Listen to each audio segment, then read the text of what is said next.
I'm Kim Church's CEO of AAUW. We're delighted you could join us today for a really important conversation on education and the digital divide in the time of COVID-19 and what to expect as we come through recovery and get on the other end of this devastating pandemic. And our special guest today, Dr. Deborah Heightner, is calling in from Chicago, Illinois, and we're delighted she could join us today.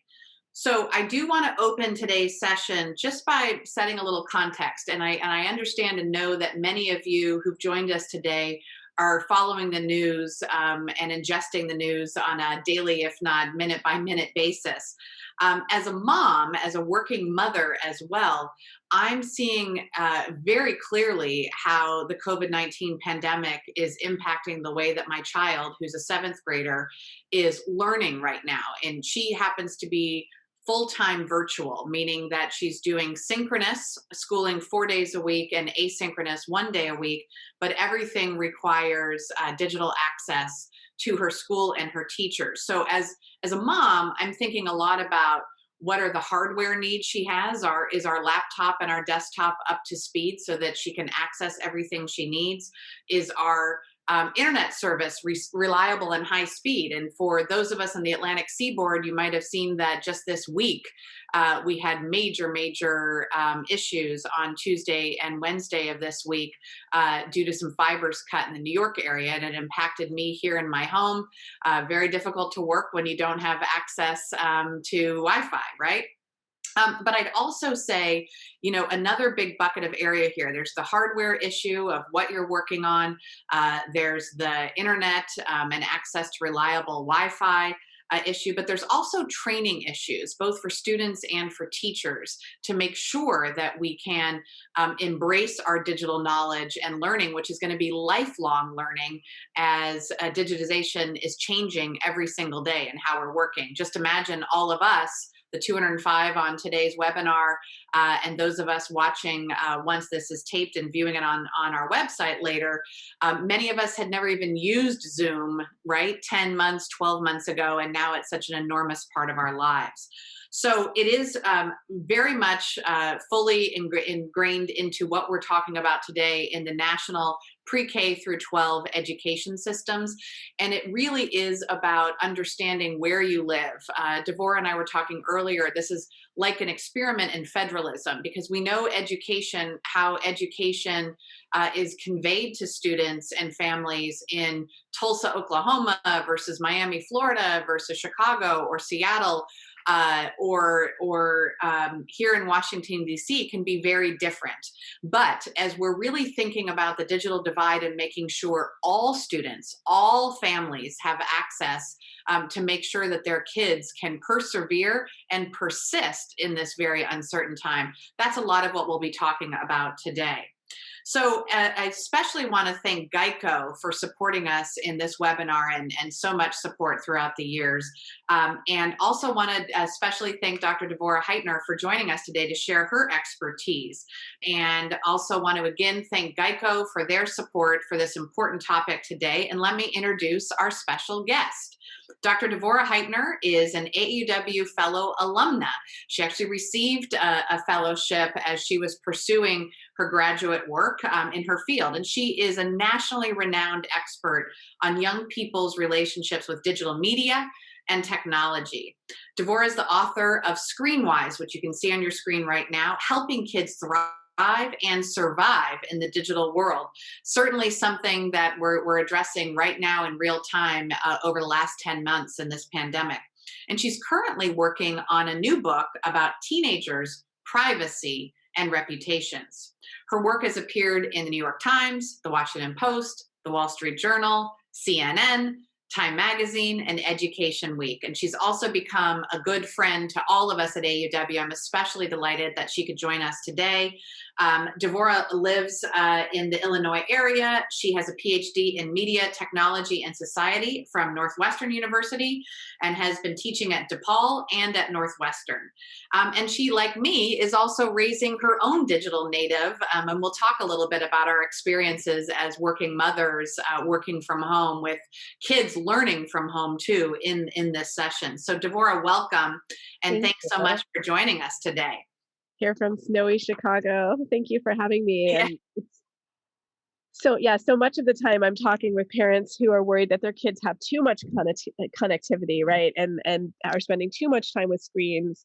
And especially with the pandemic, there's such a thing maybe as too much of a good thing. At the same Right. time, I'm still much more worried about the kids who don't have broadband, don't have consistent access, don't have someone at home with digital facility that can guide them, right? It's such a, double-edged sword because we don't necessarily want our kids on what we used to call the information superhighway all the time. But we also don't want them to be cut off from this incredibly important and really, at this point, this lifeline of crucial communication. Because without this during the pandemic, you're so cut off from school, from institutions, from telemedicine, and being able to see a doctor, a therapist. There's so many resources that we might feel zoomed out, but if you couldn't zoom at all, you would miss it. Yeah, and I'm hoping we can get into that kind of the emotional and mental toll here too, because you and I both have only children, and thinking about that in these crucial years of developing friendships, of understanding and learning empathy, of being able to read social cues and the like, doing all of this digitally is very different today than it was when you and I were growing up. So as we kick this off, Deborah, maybe you can help us to do a little scene setting here, kind of explaining what the digital divide is, what it means, what drives it, and how it's really manifesting itself with pre-K through 12 students during this really uncertain time in our nation.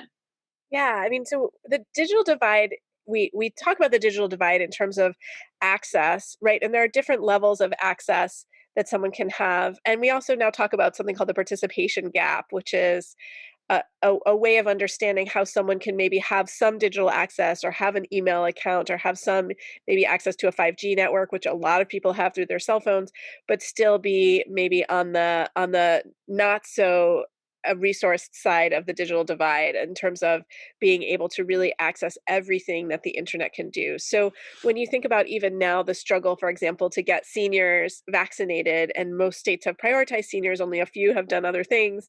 Uh, Not every senior is going to be so able to just quickly set up an account with their local pharmacist. Like in Illinois, Walgreens is one of the providers, but you have to have a computer to be able to do it. If you try to do it on your phone, it doesn't work as well, as I found with my 90-year-old mother-in-law, who is, again, on the resource side of the digital divide. Like, she does have broadband, she does have a tablet, she does have a desktop computer with a fast connection, and she has a reasonable amount of facility for someone who's 90, who most of her working years were pre-internet. So she didn't need it at work until like the very end of her career. I think she was using email in the last years before she retired, but she didn't need to, build herself a website, for example. Like, that wasn't a skill set she needed when she was working. But she was able to do it, but we still had to talk her through. But what about the folks who are trying to do it on their phones? What about the folks who don't have someone to talk them through? So I know we're talking about children today, but there's so many people who can't access things and that are so basic and needed, like a vaccine, like information, like a way to connect to school and teachers during the pandemic while school buildings have largely been closed, especially in big cities. And this is a big problem, right? So there are people who absolutely have no access. Some of those folks are rural, some of them are in cities, but they don't have access through cable cast networks or through a dedicated line. And then there are folks who have intermittent access. Maybe they share with a bunch of people, maybe they don't have consistent access to devices, or they have a device that 10 people are trying to use at the same time, or they have a device that maybe doesn't have very good security updates because it's older and so it's harder to use without getting hacked or interrupted. So there's just a lot of levels. I mean, there are the kids that we all read about who are sitting in the Taco Bell parking lot trying to do their work. Yeah. And then there are kids who maybe are sharing access with an upstairs neighbor, but when everyone's using it, it crashes, right? So there's just a huge range of situations. And I think it's really important to understand that almost nobody has the resources to do remote school perfectly, because remote school in and of itself is an imperfect construct. But the more educated adults, broadband access and devices and facility with those devices you have in a home, and the older the kids are, because so much of this also depends on some level of reading literacy.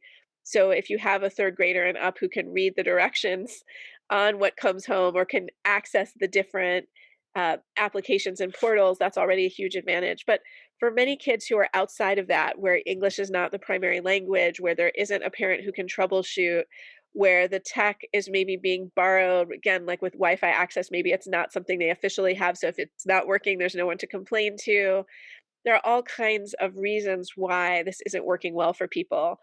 And this is where you want to count the people who are completely outside, but you also want to look at the many, many families that find themselves in this gray area of really imperfect access, and also count them as being, part of this participation gap, and really look at the way remote school, unfortunately, is exacerbating existing inequalities in education. Well, that's a really good segue, Devorah. So let's talk a little bit about, one, we know education, while it's supposed to be the great equalizer in theory, in practice, it's not, because where you are, who you are, really impacts how education is being delivered. So let's talk a little bit more about, as we're looking at socioeconomic status, as we're looking at families of color. Low income families and people of color have been the most impacted by the digital divide. So let's talk more about how distance learning in this crazy COVID era we're in right now has been deepening the disparities in learning and academic achievement across race and class. Yeah, I mean, well, one of the things we're seeing is schools were already really efficient sorting mechanisms, and children of color were disproportionately targeted by negative discipline policies and police in schools and all kinds of things like that. And that's, we're seeing that play out again with the pandemic, with remote school, where in the most probably, I mean, there's so many terrible cases, but one of the more egregious ones was, I don't know how many of you read about the girl in Michigan in the spring who was incarcerated for not doing her remote school homework by a judge who, I think we would agree made a really terrible decision. But so many kids didn't do their remote school homework, so many kids didn't log in. Something like more than 30% of the kids in LAUSD didn't log in, right? So we're talking about thousands and thousands of kids missed remote school completely. And so the idea of putting that on this one girl who is Black, right, and saying like, that's, you have a problem because you didn't attend to remote school, totally ignoring also that she had diagnosed LDs, had an IEP in school, should have been getting services. And I mean, there should be a class action suit there. I'm hearing, and journalists are reporting on so many examples of students with IEPs and 504s not getting their minutes, not getting their accommodations, not getting what's called free and appropriate education, FAPE, right? Which we will hear a lot about, I think, and this is an interesting time to be thinking about it with a new Secretary of Education. Kids, it's impossible to deliver this, but because it's legally mandated, there's going to be a big problem, right? Like, districts are now having to give recovery hours to these young people. So say a young person was, mandated to have 3 hours a week of speech and language, or 3 hours a week of social work, and they didn't get any of that. Parents are now suing for those recovery hours, but it's the parents who can access attorneys Yeah. that are more likely to be able to get those recovery hours. So again, you see this huge divide about who can even try to rectify some of the incredible injustices that are being heaped on kids. So to come back to why, there's so many reasons why this has hit um, families of color, much harder. And part of that is in additional vulnerability to the virus, concern about going back to school being more dangerous, not being able to isolate because there may be a family member who has an essential job. So there are those factors, and then there are the fact that then there's the way that parents, and of course, not universally, but unfortunately, predominantly have been treated poorly by schools. And so you have, parents where the assumption is not, we're in this together, let's collaborate. We haven't seen your kid, what's going on, but your kid is truant. How can we fine you? How can we punish you? Right? How can we compel you? Every parent wants their kid to attend school, to succeed in school. That should be the default assumption of an administrator reaching out. And we know there are many cases where administrators have reached out and have done incredible work. And we're actually seeing a lot of educators of color lead that charge. So again, to bring another story out of Michigan, there is a great story also reported by ProPublica, and also I think by CNBC. I can send links to folks if they want after this, of these educators in Detroit who just were tirelessly searched the city for these children that weren't logging in. and reached out to other children in their classes and said, can you reach out on Fortnite and find this kid? Can you reach out on social media? Like really going knocking on doors, because if you have a child whose housing situation, for example, has been disrupted by COVID because of an eviction, because of a job loss, because of a death, there are kids who are orphaned by COVID who are going to then move in with family. They may have then lost their school district. Now, many districts protect kids' access to their school district when they become homeless. Like I know in Chicago, we have good laws about that. But the reality is, many families may not be aware of their rights to continue at their same school. So there are many, many kids changing schools in the midst of this pandemic. And so you have schools completely losing track of kids. Chicago has lost kids, LA has lost kids, New York, Baltimore. They don't know where these kids are. They're in the district too. Like I know the district has lost kids. And Absolutely. so we Yeah. don't know, if we don't know where the kids are, we can't help them. And then school is also a place where kids receive an incredible amount of healthcare, social services, and other things, or at least school can be a conduit for those things. They're either directly on site receiving those things, or school is a place to plug into those services, become aware of those services. And so if you talk to, and many of you on this call may be educators and be very familiar with this, but if you're not, if you talk to friends who are teachers, who are principals, who are superintendents, you know that this is how many children access the care that they need. And so to see kids in a pandemic not have access to that is devastating. To know that not only might a child be orphaned or evicted during COVID, or having other incredibly traumatic things happen to them, but to know that they then don't have access to that school social worker or to that referral to a Or physician to that they might, food, or food, right? meals and Food, other things that crucial things. right. So there's a lot that schools are trying to do. Schools are trying to distribute food. Many schools are food distribution sites, but it's still not the same as having it in the building, because you don't know. When you see the kids, you can see that they're eating breakfast. You don't know that that food isn't going home and getting shared. And if it is getting shared, that would be good to know, because then maybe those folks need more food, right? Like there's just a lot going on that we don't know about. When we see kids in the building for a good portion of the day, and most kids are in school for more than half their waking hours of the day, they're in school a lot of time. There's a lot of information that we then have about how they're doing that's really important. So Yeah, this no, is that's really a lot. concerning. I want to touch on something because somebody mentioned something when I mentioned some of the big things: the hardware issues, the software, and reliable high-speed internet issues, and then the training. It is also the training for parents and guardians and families on all of this too. It's about all of the resources that are available to you. That there's so many families that just may not even know all of the resources their kids were receiving when it was in person versus now virtual, and making sure that training is there so that both they can know about the resources available now virtual and then in person, but also to be able to have the resources for training to make sure they're up to speed. I read this heartbreaking story of a mother who really doesn't have any digital education at all herself, and just simply didn't know how to even help her child get online to be able to log in to things, and had multiple kids in one household sharing one device that the school district had provided. But 4 kids working off of one device is not going to make for a synchronous learning environment. And just for those of you who haven't been using terms like synchronous and asynchronous or LD, LD obviously is learning disabilities for kids that require some extra help to help them to persevere through schooling. In right now, in the time of COVID, while we're doing, so many school districts are still doing full-time virtual learning. Synchronous versus asynchronous means if it's synchronous, it's synchronized in real time, so that you're logging into your English class at 9 a.m. and you're going to your algebra class at 10 a.m. in real live time. When it's asynchronous, it typically means you've got an assignment and there's downloads of videos and listening to the teacher, and you can do it on your own time by a certain time of day to submit. So for my daughter's school, she's got to submit everything by 4 p.m. on the asynchronous day of the school week, if that helps a little bit.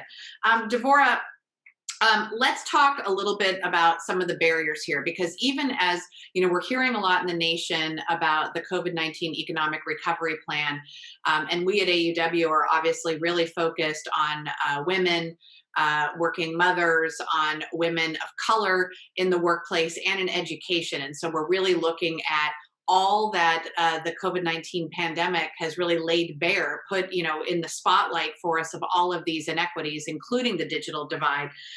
So what are some of the barriers you see to achieving digital inclusion in education right now for underprivileged students and low-income families? What are some of those barriers Yeah. that we should be I mean, thinking a huge one is that a lot of parents, if you have a professional job, for example, you're going to get familiarized with a lot of these things at work.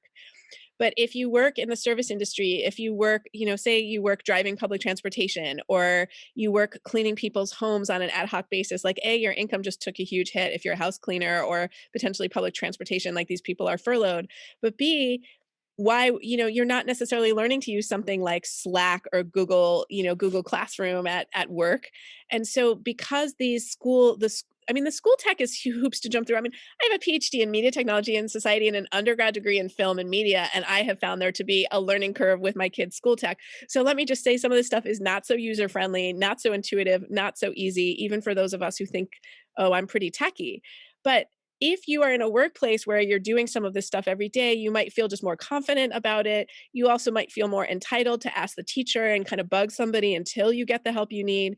The problem is that schools have not been encouraging places for parents to ask. When schools are punitive, then parents are scared to say, my kid's actually never logged in, right? It's scary to admit, like, say you're mid-year and your kid hasn't been able to log in, a parent might be scared to call attention to that fact. They might think, I'm going to get fined. And so instead of reaching out for the help that they need or demanding the way I would as, a middle-class white woman with like huge entitlement, I would call the principal and be like, my kid can't get on. What are you doing about it? You need to help me. There are parents who feel like worried that they're going to get in trouble, or just so consumed by the incredible worries that they have about survival right now. Like they themselves may have been fighting COVID. There may be other people in LA, something like 1/3 of the people who live in LA County right now are dealing with COVID. I mean, so there are a lot of people who are sick. If you're sick, if you're in bed with a fever, you can't help your kid with Google Classroom, Seesaw, the alphabet soup of other apps. So there's many, many barriers. But I think the biggest barrier is proficiency and experience, but also that sense of I'm entitled to know, and therefore you need to help me until I figure it out. And the numbers also, again, the wealthier you are, the more likely it is that you live in a zip code where your kid has a smaller class size. So that means the teacher may be reaching out in an elementary school to 25 kids in a class. But what if your kid goes to a school where there are 35 or 40 kids in the class? Is the teacher going to focus her energy on the 10 that are showing up or the 24 that are missing? That's really tricky. If she spends her day trying to track down the 24 that are missing, what about the 10 that are showing up? And then there are kids who are going to centers, right? So I've talked to a lot of urban teachers in Chicago about these centers. So Chicago has some drop-in centers. So you can go, and theoretically it's great. It's like if you're at home and there's 9 kids sharing a device, you can go to a center, they'll give you a device. But you could get COVID there, right? It's a risk. You're just basically moving the risk of school to another place and to a less unionized workforce, because the park district doesn't have the same power to say, no, we won't go. So that's one thing. Then you're moving it to people who are not qualified educators as well. You're putting your kid in an environment where the teacher's over here, but the people in the room are not teachers. They might know more than the parents in terms of how to get on Seesaw, because that's what they're doing now. That's their job for the moment, is to get the kid on. And I'm using Seesaw as one example of one of the 90,000 apps that schools are using. But so they can get the kid on whatever app. But it's really loud in those spaces. So one of the things my teacher friends are telling me is they've got 30 kids on 30 different Zooms or Google Hangouts in those spaces. They have to tell those kids to mute, because if they open the sound on their device, then the special ed teacher at one Right. school is listening to 50. So there's a lot of logistical hassles. And this is even for the family that had the wherewithal to somehow, in a time when a lot of people are scared to use public transit, get their kid from location A to location B, get them in the door, right, to a place where they can be, sort of watched and safe and all of that. But even in these places, I'm having parents tell me, oh, they got mad at me because I didn't bring crayons with my kid. They're not providing all the supplies that are needed. Parents are still expected. And this is sort of unusual. I mean, the United States is an unusual place. When you talk to people from almost anywhere else in the world and you tell them I'm on the PTA, they will look at you like, what in heck are you talking about? If you talk to someone from like Poland or Uganda or Mexico and you're like, I'm on the PTA and I do all these things for my kid's school, most of them will be like, what? Aren't the teachers supposed to do that? Right. It is totally, totally different. And I want to get to Deborah before we get to some of the Q&A that I know is popping up in the Q&A box here. I'm gonna give you a second to think about this too, and we're going to talk about your book in a minute too, because I want to get to, how do we solve these issues? What are the policy making that we should be advocating for at the state level and federal level?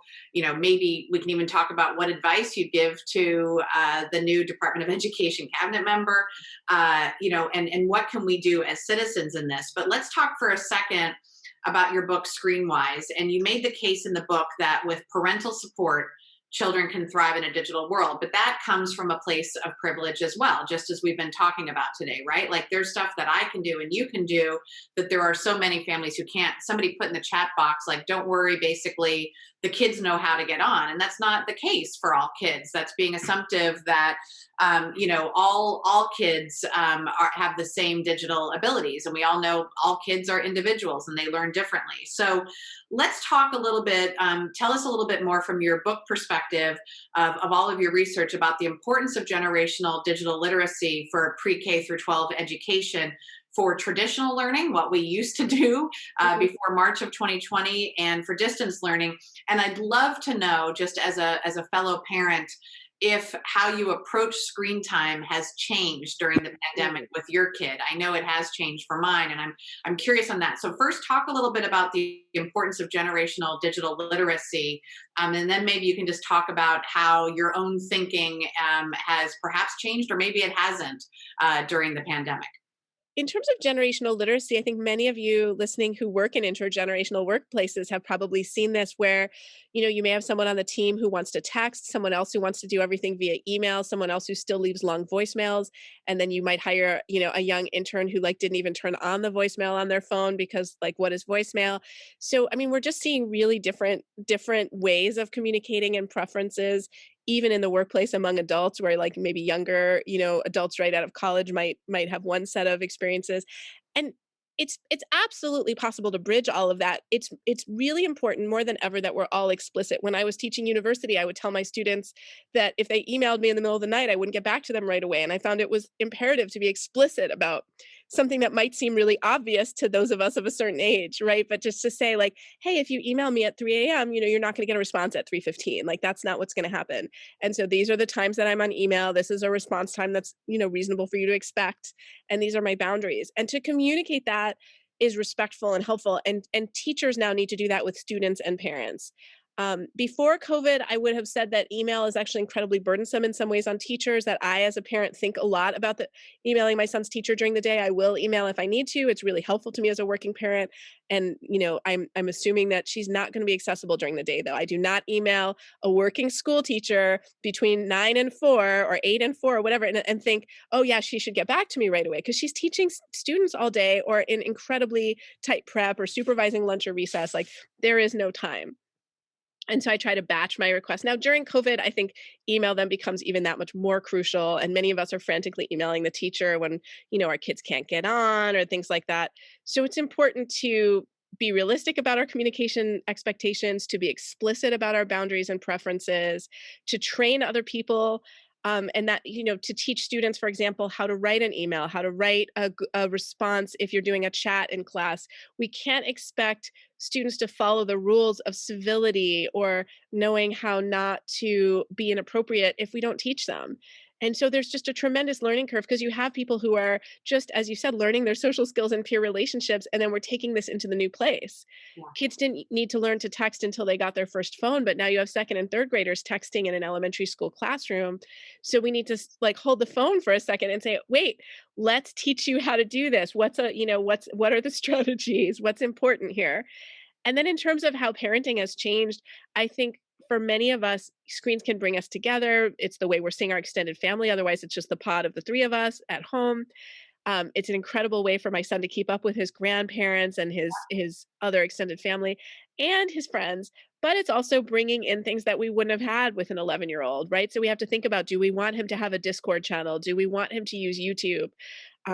are there more adult shows that might hold our interest a little longer that we can watch as a family? My friend Carrie Goldman wrote this wonderful article about watching Schitt's Creek with her family that was in the New York Times a few weeks ago. And she talked about how important it is because one of her kids is queer. And so the representations are really positive for their family. But her youngest child is 10. And she said, usually I wouldn't probably watch a show with this much adult content. But during the pandemic, where we could watch it together and discuss it together and really kind of slow it down, it made sense to watch as a family. And I think that's a really important point, that it's different to just throw adult content at kids versus watching together. And right now, I would call the news, whether it's the news about COVID or the news about the environment, that's adult content too. Like elementary school kids shouldn't be watching the news on their own Right. and processing that. There's a lot of very stressful news out there. But as parents, we can teach media literacy. We can teach them to be thoughtful about their sources. One of the things I think schools do really well is teaching media literacy, especially schools that still have a librarian. That's a really important role for a school librarian, but there's a huge difference for students who go to schools where they've let go all their librarians. And that's a big thing that has gone in budget cuts in some communities. But if you have a good librarian, they're teaching you about plagiarism, they're teaching you how to attribute sources, they're teaching you about media literacy. And those are skills that really help students have access to college and university later. So I think there's a really important equity issue even with school librarians that I don't hear Yeah, talked I'd argue talked it about it helps to enough. be better voting citizens too. We need to make sure we all have that knowledge, right? And that it's being taught in our schools. So, let's talk now a little bit about we're in a new administration, 117th Congress. We have, in a lot of times, new state legislatures coming on board, new school boards, and the like.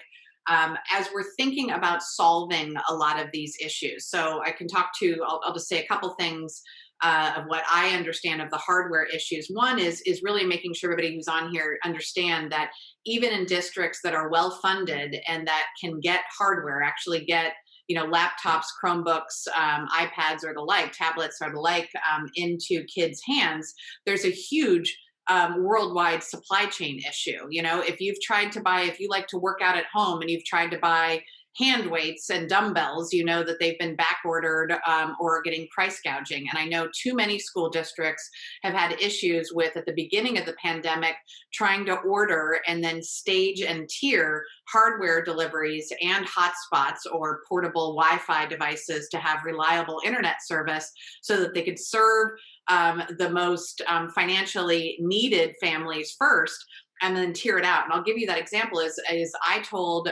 give you a real personal example. My daughter's school, that we would not need one, in the middle of March of 2020, when things shut down. I said, do not worry. My daughter will have a dedicated laptop she can work on, and we won't need it. So they put my daughter at tier 4 for hardware delivery. And we literally just got a school Chromebook for my daughter to use on January 3rd. So now I know that for tier 1 and tier 2, those kids got Chromebooks back in March through June, but there were still a huge amount of kids that still did not have anything until the 3rd week of school started this past fall. And it was really no fault of the school of not having the resources. It was a supply chain issue. So that's a long-winded way of saying there's complications beyond just solving the issues of understanding the worldwide supply chain during COVID as well that we're dealing with, and how transportation and logistics is working, as we all are getting far too many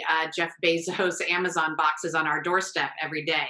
But Deborah, before we get to some of the questions in the Q&A box, I wanted to ask you, let's pretend you're on this right now and talking to the Department of Education about solutions. What are some things that you think about as we're in the second half of this school year that we can ensure that we're serving our pre-K through 12 students as best as we can right now through stronger policymaking? What are some things that you'd think about for economic recovery in education right now? What's some advice? I think we need a national recovery effort that draws on both paid and volunteer workers. I think there are a lot of recent college grads that are unemployed because of COVID that could go right into, working with young people, especially if we could get everybody vaccinated this summer, who could work on reading recovery and other things. We need to get books to kids. So just literally bookmobiles need to be going out into neighborhoods.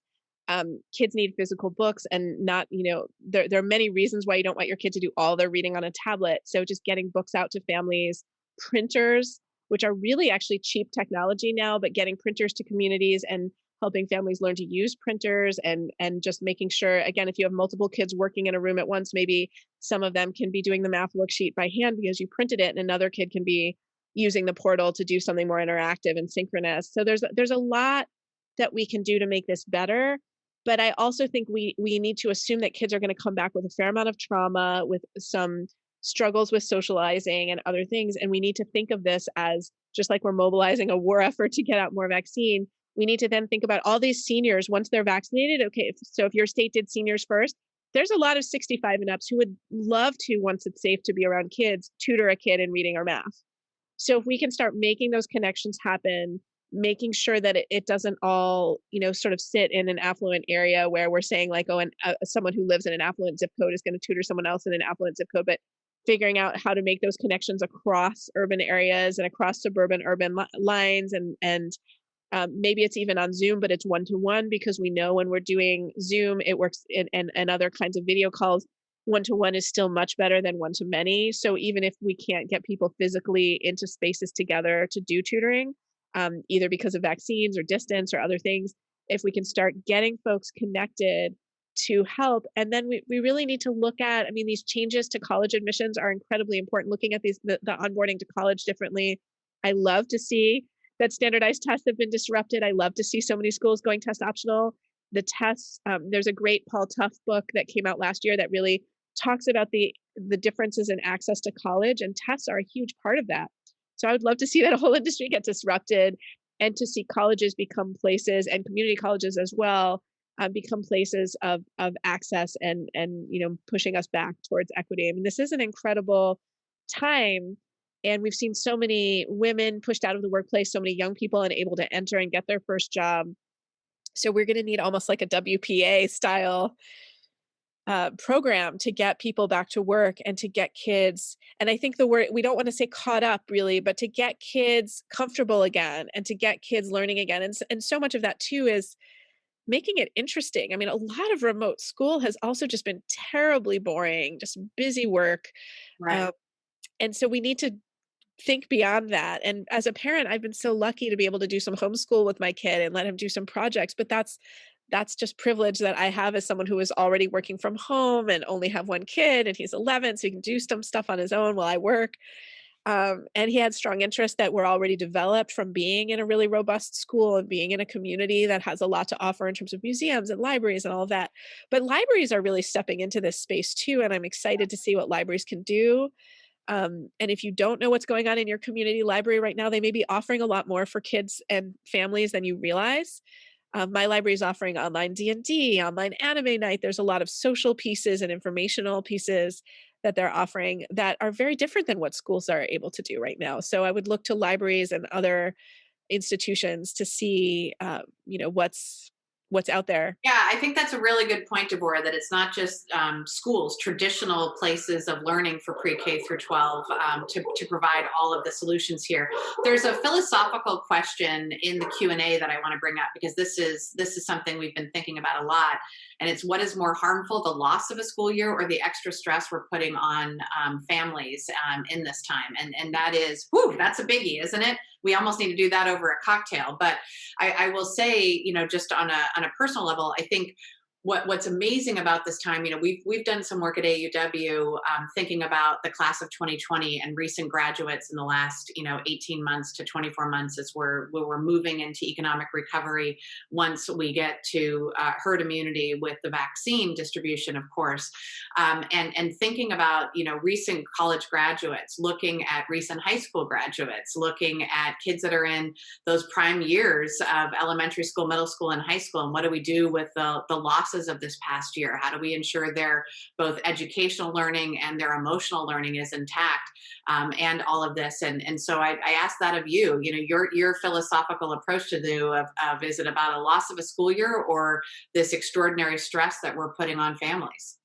I think it's all of it. I mean, I will say that there are definitely families where they've been able to take a lot of the stress on the adults. And I think any adult who is raising a kid or caregiving, if they have a choice, they would rather personally take the stress than give it to their kids, right? And so there are cases where maybe the adults are absorbing more of the stress. But if you get evicted, everybody's going to be incredibly stressed. If you have a job loss or a death, um, I think it's really important that adults don't feel like failures if they're not doing a good job with remote school, because we are being tasked with the impossible. I mean, if you're trying to work and put one or more kids through all the transitions of the day, most families feel like they're kind of failing at that job. And I would include people who are, who are on the sort of resource side of the digital divide as well. So, I mean, that's like your and my peers, working people who maybe have been able to hold on to their job but are holding on, tight, and trying to get kids through a digital school day. It's basically impossible. And the younger the kids, or the more special needs, or the more, or the more disorganized your school district is. I mean, some schools are also doing this much better than others. There were schools that had one-to-one before, where the kids were already familiar with the tools. The schools that are getting the kids the Chromebooks in October, like you're talking about, that means that school wasn't one-to-one before. The kid not necessarily familiar with the tools. They're trying to learn it on their own at home while they may be depressed and wilting socially from the isolation, while they may be isolated also from their own families because their parents may be out working and busy and can't kind of engage with them in a day-to-day way. Um, you know, I consider myself incredibly lucky in so many ways, but I'm living in 800 square feet with my husband and my kid. I'm incredibly sick of them. I want space from them. I used to travel for work all the time. I was traveling around the world giving talks. I want to get on a plane more than anything. And I love them, but I just I can't wait until I can get a night away. Yeah. And so if I feel that way, think about, what if I was living in that space with 9 kids? I mean, it's just really, really important to think about the mental health toll of someone who can't get a babysitter to leave that 5-year-old, right? There's nothing you can do if you're following COVID protocols in most places. That means you haven't gotten a babysitter. It means if you're a single parent, you haven't been able to go on a date or see a friend, right? Again, I mean, I'm married, so I can go and take a walk, and my husband can be home with our kid. My kid's 11, so although it's illegal in Illinois to leave him home till he's 14, I could probably go for a walk and leave him home alone for a few minutes too. Right. But what if he was 5? And I didn't have a partner, like I couldn't go anywhere ever. So I mean, that is really, really stressful. And the idea that people would say to parents and caregivers like, "Oh, well, you shouldn't have had kids," like, well, we didn't expect society to collapse. No, no. Societies have always had childcare, have always pooled resources. Right. Right. This Families have wasn't, always this wasn't a worked. part of anybody's strategic plan in any way. So, Right. Deborah, there's a couple questions here, and I think this is a good segue here into also onto broadband accessibility. So, you and I both live in urban environments. I'm in the District of Columbia. You're in Chicago. We're both in small homes living, and we have much access to cell towers. But let's talk a little bit about some of those regions in our country, New Mexico, Texas, the UP of Michigan, Northwestern Minnesota, and so many other, Kansas and the like, where perhaps it's not being utilized well, or there aren't enough cell towers. Now, I do know this isn't all going to come from governmental assistance. This is going to be also public-private partnerships with the tech companies, ensuring that we can get better broadband availability in sort of the heartland and in areas that are more rural. So we know that this is going to be more than governmental intervention, but also public support and private sector support for this. But I know somebody wrote into here about the concerns about broadband accessibility, but also that when you're getting a personal Wi-Fi, which I've got one, right here, that when my internet goes down, I can put on a personal Wi-Fi, but that the data might be limited. And so if you're in synchronous school, and even if you provide these personal Wi-Fi devices to your students, if they're in synchronous, the data could be used up really quickly in 1 week of schooling or the like. And how do we ensure, what are some solutions that you're thinking about, and that we and everybody that's participating right now should be thinking about? Because we have been relying on technology for a long, long time, but where you live really matters as to your accessibility to the internet and to broadband. So what do you think are some of the solutions there?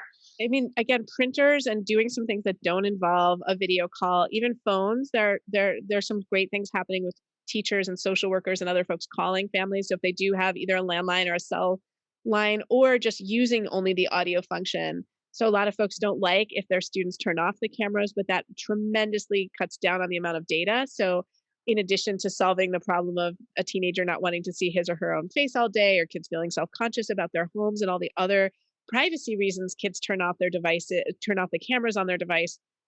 Tuning into one of the a Google Hangout or a Zoom only via audio does reduce the amount of data that it takes, and so it may be possible to do with less of a connection. So Right. that's an option.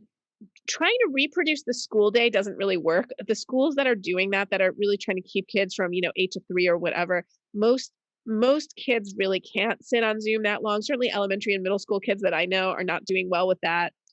High schools are mostly not trying to be synchronous all day. They do expect that high school students can be more asynchronous. They can do more work independently, which is actually great preparation for college and university for young people who already have those study skills. But what about a new ninth grader who comes in maybe without those skills, who doesn't know how to keep a calendar, to work backwards from deadlines? This is where we need to do a lot of teaching of executive function, be much more explicit with that. And I think some of the money that went to devices maybe should have gone to making buildings more COVID safe. I mean, it's backwards now to say that because it's not going to happen. And certainly when I hear in Chicago, like our plan for being COVID safe is opening the windows and it's 10 degrees, I'm like, well, I don't know. But even just better PPE and masks might have been a better investment in some cases. And it's a really tough call. And I'm not someone who can, with any confidence crunch those numbers and tell you like, oh, if you had spent this much in PPE versus this much in connectivity. But I do think some effort should be made to see kids in person, even if it was outdoors, even if it's just assessing those new preschoolers and making sure they're catching all the kids who maybe got missed by early intervention, but should be getting, 0 to 5 services. That's a really important piece because an experienced teacher might be able to have a look or meet, a 4 or a 5-year-old and say, oh, this is a kid who needs OT. This is a kid who needs PT. This is a kid who needs speech. And not getting that assessment in person for a year. I mean, especially in those early childhood years, it's very consequential. So while I don't want to scare the parent who's worried that their third grader hasn't mastered long division, and I want to reassure that parent and say they will get it in fourth grade, I think the parent who's worried about the speech or OT need of the 3 or 4-year-old, if possible, every effort should be made to support that family because that's where there is a developmental piece where it's harder to kind of do it outside of the timeline, right? I mean, it still will be effective. They should still get interventions next year, but you want to get it as soon as possible. So I'm much more concerned about that situation than I am about like a specific elementary or middle school skill. I mean, my own sixth grader is missing all kinds of stuff left and right, but every single thing you learn in sixth grade, you will relearn in high school. And so I'm not that worried about like, well, he learned this about the Middle Ages, but he's missing that. I'm like, that's fine. Right.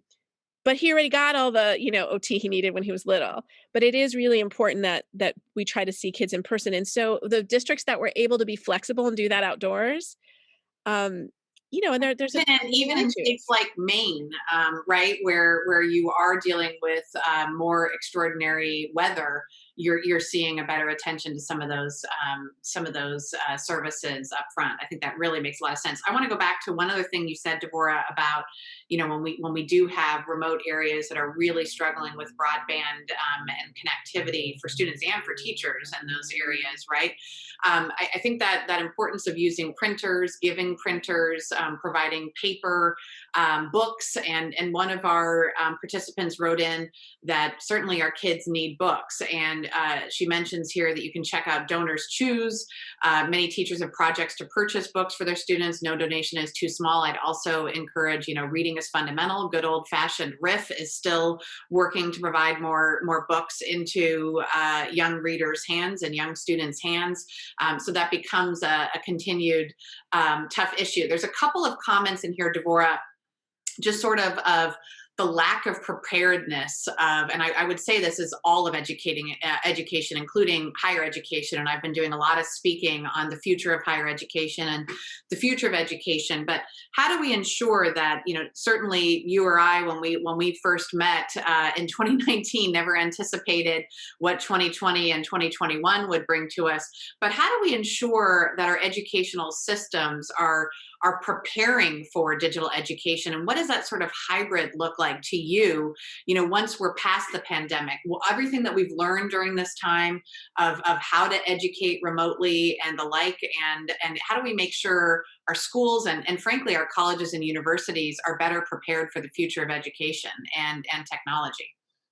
Right. I would love to see less, less attention to profits. I mean, I'm sure I'm living outside like that. I know that's what drives innovation in many cases, but at the same time, when you have when you can't be sort of device or system agnostic. You have to go with, oh well, my school district is Microsoft or my school district is Google or we're Apple, and then you're kind of limited to that silo. I think that can be kind of a problem and a limit. And also, we want to focus on kids' creativity. So, what are the kids creating? What does their voice and choice look like?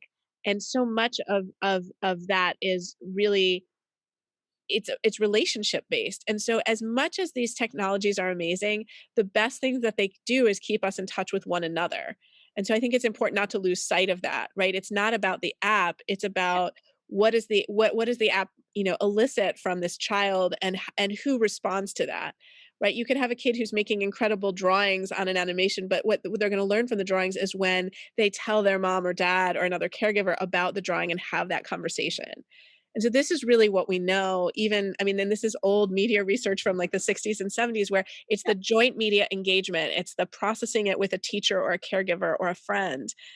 So that's what we want to see. And we know the 21st century workplace is incredibly collaborative too. And so a lot of times these tools make it easy to collaborate because they break down space and division, but they don't actually teach kids how do you ideate with another person. Yeah. Yeah, Google Doc makes it easy to collaborate, except if I don't have a strategy for collaborating, it doesn't make it that much easier. So I Right. think it's really important that we still teach those skills as well as the sort of civility that I was talking about, like what is the collegiality in the classroom. And so much of re-entering school will be about rebuilding that community. But the teachers who did the best during this time were able to build on that community. The schools that were able to loop and keep kids with teachers and classmates that they already knew, that was really amazing. That was possible in some places to do. And there's some data that suggests that that was a really effective strategy, that they kept those kids from, when things shut down in March, if they got to keep their teacher. Yeah, and let me touch on teachers here for a second in our remaining minutes, Deborah. This has been just a terrific conversation. Thank you so much.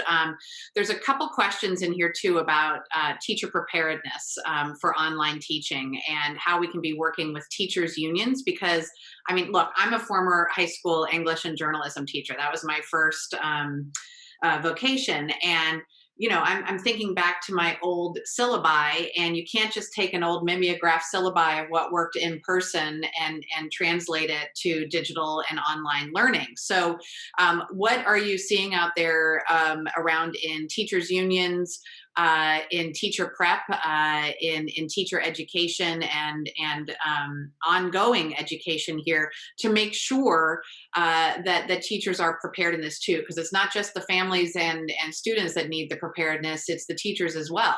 It's not great. I mean, honestly, I'm seeing a lot of like half day optional PD that the most excited teachers will embrace, and the teachers who are maybe less excited or more nervous about online tools. So, one of the things I wrote about when I wrote about online education and exacerbating inequality in Fast Company is saying we should batch some of this, especially with online school. Let the teachers who are most proficient at it do that, and let the other teachers be the ones who are hunting down students or running small groups of reading recovery or tutoring like really in their subject matter. So in other words, maybe don't force someone who's 3 years from retirement to become an expert, because that's going to actually drive that person to take that retirement early buyout, which is what we're seeing. And we're losing all these great teachers who really have another 8 to 10 years, maybe in the classroom in them, who love children, but maybe don't want to stand on their heads and learn 20,000 new apps.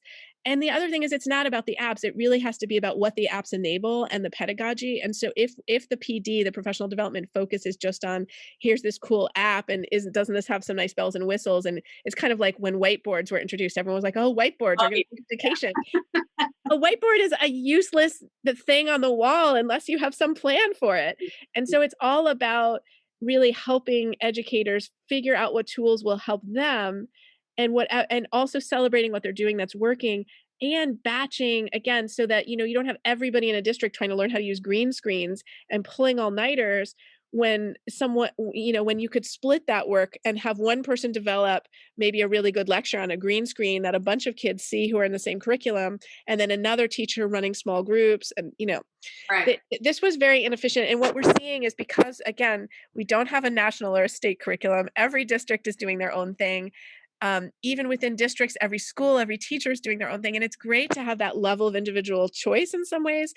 but we really see the failure of that or the challenge of that right now because everyone's making it up as they go along and inventing the wheel in their own little fiefdom. And it's exhausting. Teachers are so burnt out. I worry about the teachers who will either not enter the profession after this year, like who are training to be teachers, who are going to change their course, or people who are leaving.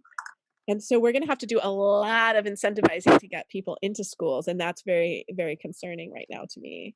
Oh, I completely agree with you. Completely agree. Well, Deborah, listen, it's always a pleasure to be with you. I learned so much from all of this. You're helping gird me up as a working mother, as somebody working on these issues every day in my role at AAUW, and raising a now just almost teenager. She's turning 13 in about a blink of an eye, and trying to make sure that she emerges on the other end of this stronger and ready to continuously learn. And this has been such a pleasure to spend time with you on where the problems are, where the solutions are at every level. Encourage you all to know that you're going to expect a follow-up message and a survey on today's content, as well as for ideas for future webinars of big issues that affect equity for all and all that we're working on at AUW. And as a reminder, too, this is being recorded. So if you'd like to refer back and listen to Deborah's fantastic information on how we think about the digital divide and the paths forward, this will be on our website in about 3 to 5 days, and viewable for anybody who was not able to take in all this information live today as well. I also want to express thanks to Geico again for their support of our webinar today, and really encourage you all to pay attention to what's happening in your local communities to help advocate for the best resources for our students, for our teachers, and our families, because this really is a grassroots effort that needs to, because not all school districts are the same, not all communities are the same. And so you too, all of you who participated today, can be a part of the voice for change for the future to make sure our kids continue to persist and succeed. With that, Deborah, I want to say thank you again for being with us. Please stay warm and cozy and safe in Chicago. And I hope you get a nice long walk on your own soon. And we'll definitely stay in touch. For all of you for joining us, thank you, stay safe, and be well. Good night. Thank you.